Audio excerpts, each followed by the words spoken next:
Retired IAS officer Praveen Prakash తోటి నేను చేసిన ఇంటర్వ్యూలో కొంత భాగాన్ని, పెద్ద భాగాన్నే నిన్న ఇచ్చాను. అందులో ప్రధానమైన అంశం ఏంటంటే, ఆయన వాలంటరీ రిటైర్మెంట్ తీసుకోవాల్సిన పరిస్థితి ఎందుకు వచ్చింది అంటే, కూటమి ప్రభుత్వం వచ్చిన తర్వాత వాళ్ళు నన్ను దూరంగా పెట్టారు, రాజీనామా చేయాల్సిన పరిస్థితిని కల్పించారు, తప్పనిసరి పరిస్థితుల్లోనే రాజీనామా చేశానని చెప్పాడు.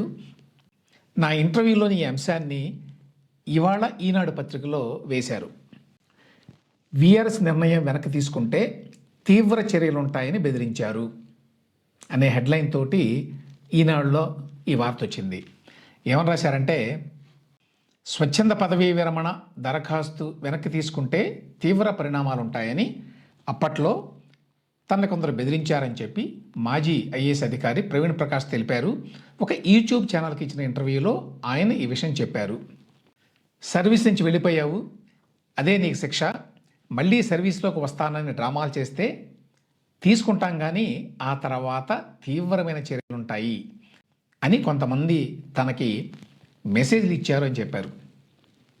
నా ఇంటర్వ్యూలో ప్రవీణ్ ప్రకాష్ అదే విషయాన్ని ఇవాళ ఈనాడు పత్రికలో కూడా నా ఇంటర్వ్యూని కోట్ చేస్తూ రాశారు. ఇక్కడ విషయం ఏంటంటే, ప్రవీణ్ ప్రకాష్ గారు ఒకసారి రిజిగ్నేషన్ లెటర్ ఇచ్చిన తర్వాత మళ్ళీ విత్డ్రా చేసుకుందామని అనుకున్నారు. ఆ విషయాన్ని ఇంటర్వ్యూలో చెప్పారు ఆయన. ఇంట్లో భార్య, పిల్లలు, తల్లిదండ్రులు, మిత్రులు అందరూ కూడా తొందరపడి చేసావు నువ్వు, ఇది మంచిది కాదు అంటే, సరే మళ్ళీ విత్డ్రా చేసుకుందామని వెళ్ళారు. విత్డ్రా చేసుకోవడానికి అవకాశాలు ఉంటాయి మామూలుగా. అయితే ఆయనే చెప్పినట్టు ఉభయపక్షాలు అంగీకరించాలి దానికి. అంటే రాజీనామా చేసిన వ్యక్తితో పాటు ప్రభుత్వం కూడా. కానీ ప్రభుత్వంలో ఆయన కొనసాగించడం ఇష్టం లేదు. అందుకని కొంతమంది మధ్యవర్తులు మెసేజ్ పంపించారట ఆయనకి. ఆయన ఇంటర్వ్యూలో చెప్పిన విషయం ఏంటి, ఏమన్నాడు, ఆయన వాడిన మాట ఏంటంటే, ఒకవేళ విత్డ్రా చేసుకుంటే సివియర్ యాక్షన్ తీసుకుంటాము నీ మీద అని. That message to you is, నువ్వు మళ్ళీ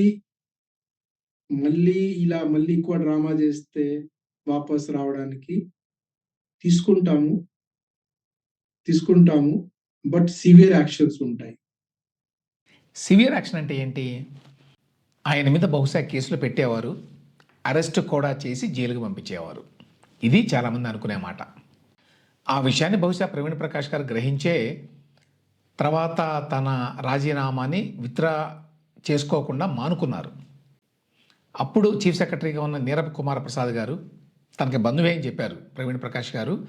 ఆయన కూడా సలహా ఇచ్చాడు, ఎందుకు అనవసరంగా, మోస్ట్ లైక్లీ నీ రిజిగ్నేషన్ విత్డ్రా లెటర్ని ప్రభుత్వం రిజెక్ట్ చేస్తుంది, దానివల్ల అనవసరంగా నీకు ఇంకా నీ పరువుకి ప్రతిష్టకి భంగం, అందువల్ల ఆల్రెడీ రాజీనామా లేఖ ఇచ్చావు కాబట్టి అంతటితో దాన్ని వదిలేసేయి, దాన్ని ఆమోదిస్తారు వాళ్ళు, నువ్వు పదవీ విరమణ తీసుకుని వెళ్ళిపో అని చెప్పి నీరబ్ కుమార్ ప్రసాద్ కూడా తనకు సలహా ఇచ్చారు అని చెప్పి నా ఇంటర్వ్యూలో ప్రవీణ్ ప్రకాష్ చెప్పారు.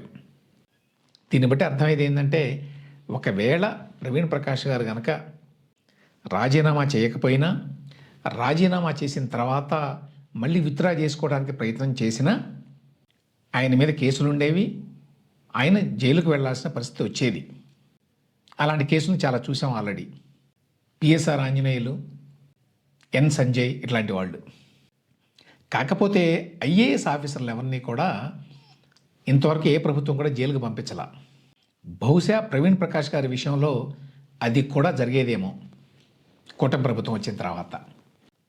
సో ఆ అవమానకరమైన ప్రాస్పెక్ట్ నుంచి తప్పించుకోవడానికే ప్రవీణ్ ప్రకాష్ గారు రిజైన్ చేశారు. రిజైన్ చేసిన తర్వాత మళ్ళీ విత్డ్రా చేసుకుందాము అనుకొని తర్వాత విరమించుకున్నారు. యాక్చువల్గా ప్రవీణ్ ప్రకాష్ గారితో నేను చేసిన ఇంటర్వ్యూ ఇంకా లాంగ్ పాడ్కాస్ట్ అది.